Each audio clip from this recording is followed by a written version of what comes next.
Hi. And Shockfactor going to do. You ruined that fucking intro, you bastard. I know. But I might as well ruin it, considering that you're not going to enjoy the rest of this anyway. Whatever.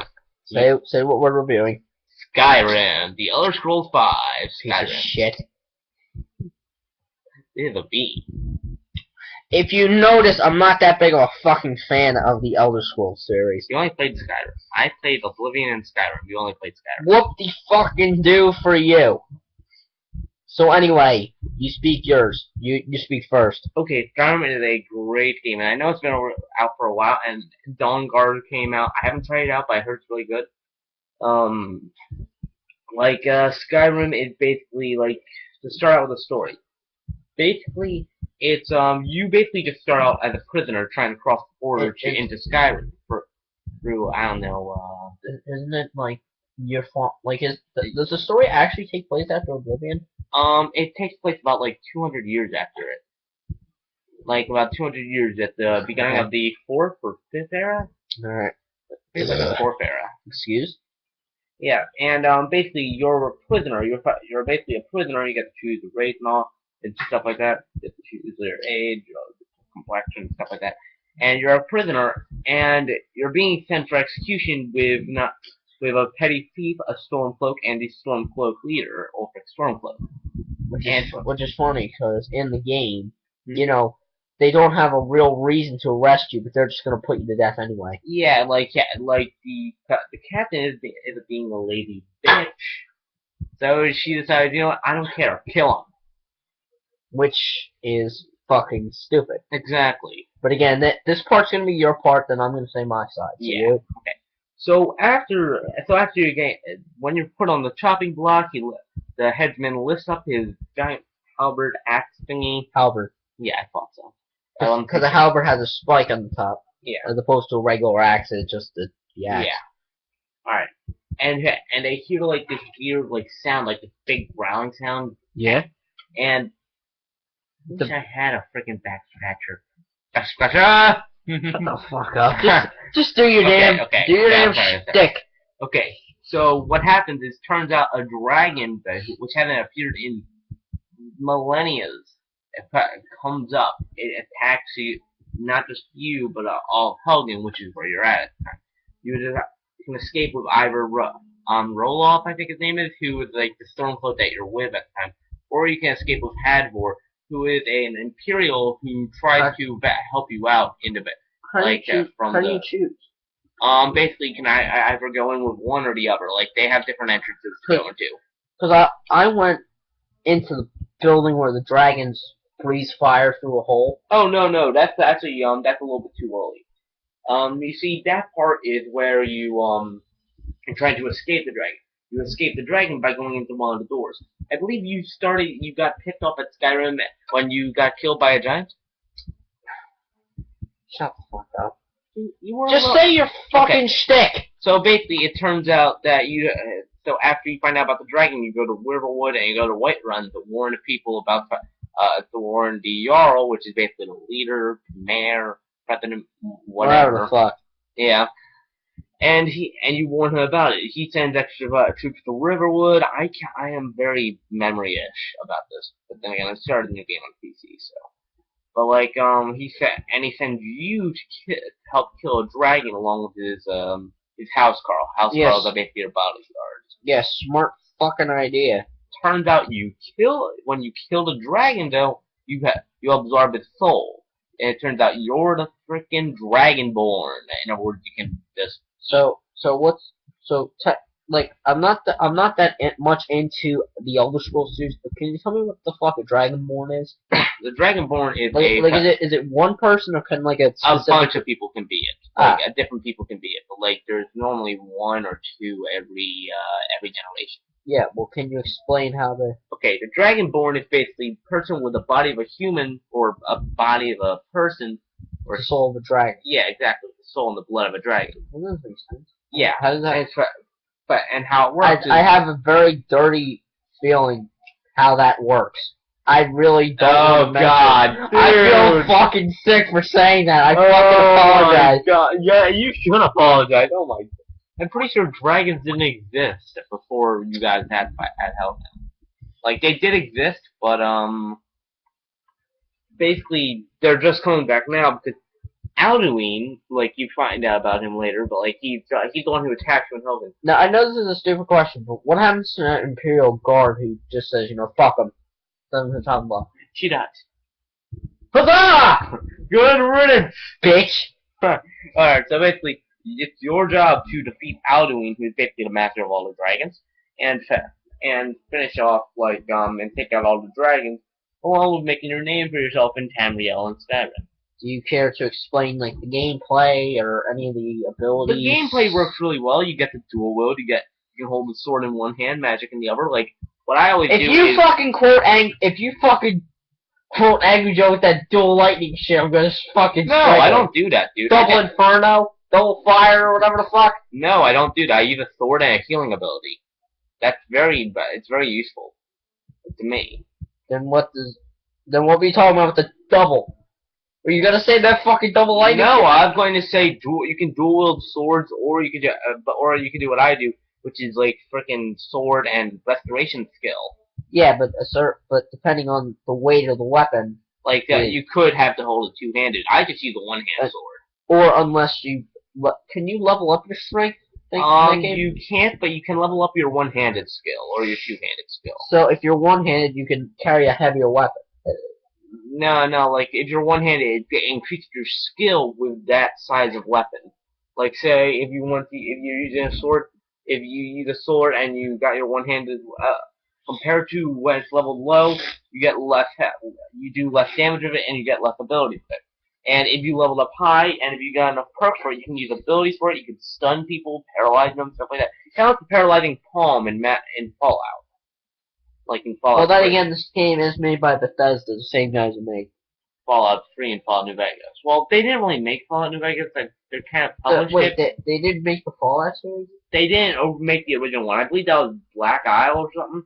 And they made the original two, which were they were not first-person shooters at all. They were strategy games, mostly. Okay, we're getting off topic. Yeah, we're getting too... Well, it involves Bethesda, but... Yeah, but still, okay. But anyway. So, yeah, why don't you give your reason? What about, the graphics? The graphics are very nice. Like, they're pretty limited in Skyrim, and you will have a hard time trying to find... I still think the characters in the game look like shit, in my opinion. That's what mods are for, my friend. Yeah, by the way, there will be a Nova follower map pack for Skyrim where you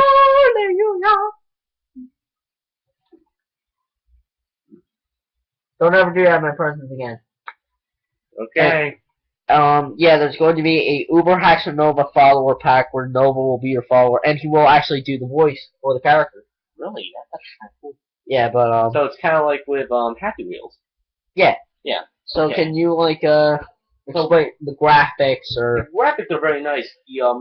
Everything looks very realistic, unlike Oblivion, it's darker, grittier. You know what I mean? Yeah, and can you explain? Have you come across any glitches with the game? Oh yeah, when it first came out, there were plenty of glitches, like the backwards flying dragon glitch. I'm not kidding. The what? The backwards flying dragon glitch. What about you getting killed and your fucking dumbass gets sent flying? Oh, that's actually an offended glitch, I believe. I believe fans decided to call it Adventure Ball, and that only happens when you're getting killed by the game. That is an intended glitch. Not intended. They didn't intend it at first, but fans really liked it. It was funny. I understand, but in my opinion, it is really fucking stupid. Yeah. I guess. So yeah, in part 2, I will give my side. Oh wait, I'm not done yet. Right, go on. Alright. So let me just continue on about the gameplay. The gameplay is basically it's not really always hack and slash. There's the ability to sneak. You can use spells, which can be very useful. Deus Ex. Kind of, yes. It's kind of like Deus Ex, but it doesn't have that many paths that branch out in caves in the dungeons. But Deus Ex is a lot more linear. You can explore, but you can't really go out of the area that you're in. Especially, you can't go back. You can go back once, maybe twice, but that's I mean, again, it's just Like I have to admit, like what did you find? Like, what did you think of the story for Skyrim? the Did you? story was pretty good. Unlike Oblivion, it had no glaring flaws, and it didn't have that much padding, which was really cool. I have to admit. What do you mean flaw? What do you mean flaws with Oblivion? For one, the flaws of Oblivion. Like the story flaws or whatever you said. Story flaws. Okay, well, first of all, I didn't really like I didn't like the padding in the game. I hated that because it felt like they were just sending you on fetch quests while they tried to figure out what to say up next. Isn't there like a marry or some shit option? Yeah, Like, there is. how does that work? Like, what does that do? Basically, you have to Well, you have to go to a certain place in Riften. I know, but what is it? Like, does it do anything? Like, does it honestly do Actually, anything? I believe that you can actually marry followers, and when they help, I believe sometimes if you actually marry a shopkeeper, like if you marry somebody, they can actually become a shopkeeper. They were originally a shopkeeper. They sell the same stuff. They weren't. They sell new stuff. Oh. But it's a nice little thing. It keeps the money flowing. Yeah, cause Except it doesn't give you any money. But oh well. what about the weapons? Did you think that The weapons. Like, do you have awesome. like? Did you think there were any weapons that like you found way too much in the game or anything like that? Okay, of course the iron weapons they were they were very Yeah, defined. those fucking iron weapons were too. But like, then again, that's like when too you're plentiful. that's like when you're really low. Better weapons start appearing when you level up. Like once you hit like level 48, I believe, you start the most powerful weapon set that actually starts popping up. What do you think? Like for a like this is more of a tip. What type of weapon class would you give a beginning player who's starting to get into Like the game? if you want to be a jack of all trades, I suggest going with the regular the good old sword. The The one good that old you get in sword the beginning. and the magic. If you want to use a good um if you want a good sneaking, you want to be good at sneaking, I suggest it's actually very easy to do at first.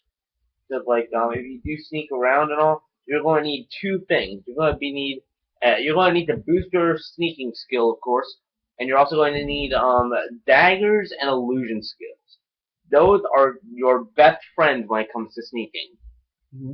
And because the illusion spells, like you can cast like you can use Fury on somebody, and it will cause them to kill their teammate, and then you can backstab them. Yeah, because with me, But it's also like one of the harder ones. Because one of the things I had a problem with the game was I would try to go in like as a power player. Like I would come in with the two-handed sword. No, I would use the one like the biggest one-handed axe, the one that does the most damage, and the healing potion. Yeah. But the problem is that don't do shit. That's I fight enemies that I know I can kill with this fucking axe. Well, the reason I picked the regular sword is because while the axe is bigger, it's also slower. It takes longer to actually get ahead. Yeah, but the sword may be faster, but I always. But it does slightly less damage. It does slightly less damage.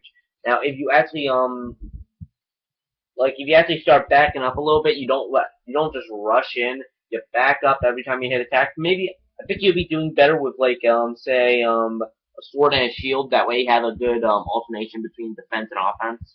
Yes, so because I think if you rush in, you at least need a good defense. So if you were to give this game a scale of 1 to 10, what would you give it? 10. Were there any flaws with the game? There were glitches, yes, but there were big glaring glitches, but they fix it. Some of them get patches, some of them do not. But I have to admit, overall, it was a very good game. It was very fun. I'm playing through it right now again on the PC. First time it's funny, but like I know it's technically it's cheating. First time I'm using console codes on the PC because I know what I have to do. I know everything about it. I know about Alduin. I know about Sovngarde and that fool. So I know what I'm doing. I just don't want to do it again and again and again. So your thoughts are 10 out of 10. You're not gonna give it 8. You're not gonna give it 9.5 out of 10. Why? Because there were small glitches. There were small flaws every now and then. Like it wasn't at the level of Kingdom of Amalur where it's very repetitive when it comes to quests, the main quest and all. But that's my opinion. I enjoyed the game, and we're going over 15 minutes. It's still, I have 15 minutes, 30 seconds. So, Ah. so yeah, guys, this has been Shockfactor 22. And bmsman16. And in the next part, I will give my synopsis for Skyrim. See you guys later. He died within 5 seconds. Shut up.